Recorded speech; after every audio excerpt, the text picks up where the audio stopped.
Kagulat World, game day na. Alexander Alex Ala at partner na si Eva Jovic ay haharap ngayon kina Venus Williams at Elina Svitolina sa ASB Classic Doubles sa Auckland. Isang blockbuster clash na magtatampok sa rising Filipina star versus isa sa tennis living legends. Ang 20 anyos na Ala, fresh off a breakthrough 2025 at may WTA Top 50 singles ranking, ay gagamitin ang malaking opportunity na ito bilang bahagi ng kanyang 2026 campaign at paghahanda para sa Australian Open.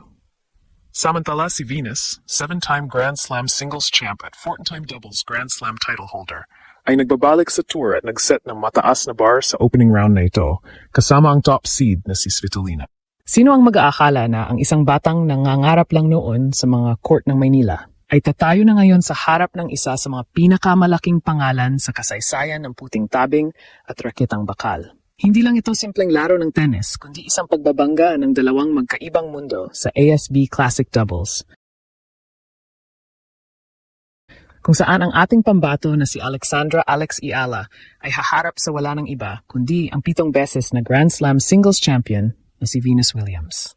Ang buong mundo ng tennis ay napatitig at tila tumigil ang pag-ikot ng oras nang lumabas ang draw dahil ito na marahil ang pinakamalaking pagsubok sa karera ng ating Pinay Pride.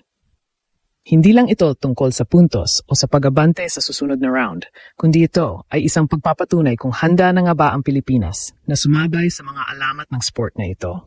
Isipin ninyo ang bigat ng pressure na nararamdaman ni Alex dahil sa kabilang panig ng net ay isang living legend na naging inspirasyon ng milyon-milyong atleta bago pa man ipanganak ang ating pambato.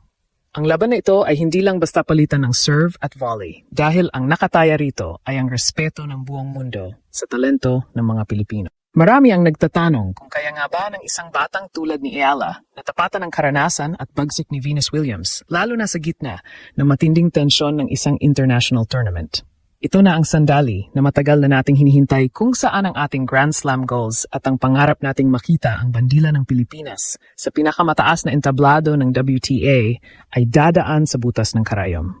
Ang bawat palo ni Alex ay bit-bit ang panalangin ng isang buong bansang naghahangad na muling maniwala sa himala ng palakasan. Ito ay kwento ng isang batang nangahas lumaban sa isang higante at sa script na ito ay hihimayin natin ang bawat anggulo ng makasaysayang pagtatagpong ito na yumanig sa pundasyon ng global tennis community. Mula sa kanyang mga sakripisyo sa Spain hanggang sa pagtapak sa New Zealand para sa ASB Classic, ay makikita natin ang determinasyon ni Alex na hindi basta-basta magpapasindak kahit na ang kaharap ay isang reyna ng court. Handa na ba ang batang Pinay na gulantangin ang mundo at patunayan na ang ating bansa ay hindi na lang basta spectator, kundi isa ng lehitimong banta sa world rankings? Ito ay simula ng isang bagong kabanata kung saan ang takot ay papalitan ng tapang at ang pag-aalinlangan ay gagawing lakas para sa isang upset na posibleng magpabago sa takbo ng Philippine sports history. Tutukan natin ang bawat detalye dahil ang sagupaang Ala versus Williams ay hindi lang laro kundi isang deklarasyon na ang Pilipino ay narito na at handang makipagsabayan sa mga pinakadakilang atleta sa balat ng lupa. Sa mundo ng tennis, bihira ang pagkakataon na ang isang sumisikat na bituin ay direktang mapababangga ang isang alamat na humubog sa kasaysayan ng sport. Ngayong Enero 2026, sa gitna ng init at tensyon sa Auckland, New Zealand, isang kabanata ang isusulat na magmamarka sa karera ni Alexandra Alex Ala. Ang ating pambato na ngayon ay nasa world no. 53 na at itinuturing na isa sa mga pinakamaliwanag na batang talento sa WTA Tour ay hindi lang basta sasabak sa ASB Classic Doubles. Siya ay tinaktang tumapak sa court laban sa isang higante, ang 7 beses na Grand Slam singles champion at dating world number 1 na si Venus Williams. Hindi ito isang ordinaryong laban. Ito ay isang generational clash na yumanig sa tennis world dahil sa laki ng agwat ng karanasan at edad ng dalawang panig. Si Venus Williams, sa edad na 45, ay isa ng institusyon. Nagsimula siyang maglaro professionally noong 1994, 11 taon bago pa man ipanganak si Alex Ala. Hawak ni Venus ang 14 na Grand Slam doubles titles at 3 Olympic gold medals sa doubles. Sa madaling salita, ang bawat galaw ni Venus sa loob ng court ay may dalang bigat ng kasaysayan. Ngunit sa kabilang banda, narito ang ating Alex Ala, ang 20 anyos na Filipina sensation, katatapos lang maghari sa 2025 Southeast Asian Games at kamakailan lang ay bumasag sa top 100 ng mundo. Upang mas lalong maging explosive ang laban na ito, si Alex ay makikipagtulungan sa isa pang rising star, ang 18 anyos na si Eva Jovic mula sa Amerika.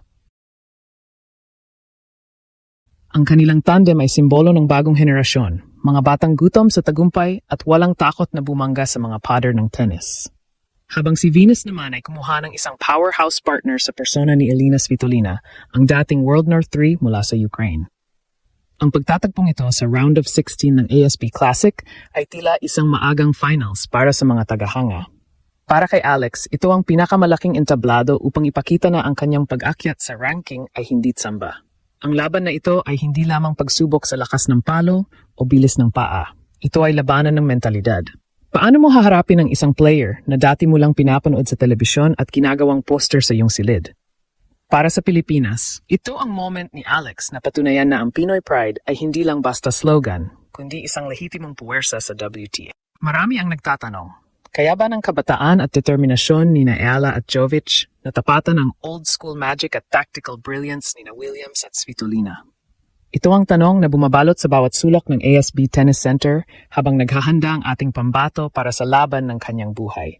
Hindi lang basta swerte ang nagdala kay Alex Ayala sa tapat ng isang alamat na gaya ni Venus Williams. Ito ay bunga ng isang banner year, noong 2025, kung saan pinatunayan ng Batang Pinay na siya ay kabilang na sa mga elite. Matapos ang kanyang makasaysayang kampanya sa US Open at ang pagsungkit ng ginto sa SEA Games, pumasok si Alex sa 2026 season, bitbit ang ranking na World No. 53, ang pinakamataas para sa sinumang Pilipino sa kasaysayan ng tennis. Ngunit sa ASB Classic, ang swerteng draw ay nagbigay sa kanya ng isang acid test. Ang makatambal ang American teen sensation na si Iva Jovic ay isang tactical masterstroke dahil pareho silang kinikilala bilang future of tennis. Si Jovic na nasa World No. 35 na sa singles ay ang pinakabatang player sa top 100 at ang pagsasama nila ni Alex ay bumuo sa tinatawag ng mga fans na the Teen Titans of the Tour. Sa kabilang banda, ang kombinasyon ni Venus Williams at Elina Svitolina ay tila isang pader na gawa sa bakal at karanasan. Si Svitolina, ang top seed sa singles ng turniyong ito at kasalukuyang world number 14, ay kilala sa kanyang never say die attitude. Kapag pinagsama mo ang kanyang bagsik at ang tactical genius ni Venus, na may 14 na Grand Slam doubles titles, makikita mo kung gaano kabigat ang kailangang buhatin ni Alex. Ang bawat serve ni Venus ay hindi lang basta bola. Ito ay may kasamang mental pressure na sumisira sa kumpiyansa ng sinumang kalaban. Ito ang unang pagkataon na makaharap ni Alex ang isang Williams sister at sa mundo ng tennis, ito ay tinuturing na baptism of fire. Ngunit bakit nga ba ganito kalaki ang gulat ng buong mundo? Dahil ito ang unang pagkakataon sa modernong era na ang isang Southeast Asian player, partikular na ang isang Pilipina, ay hindi lang basta participant kundi isang banta sa mga reyna ng court.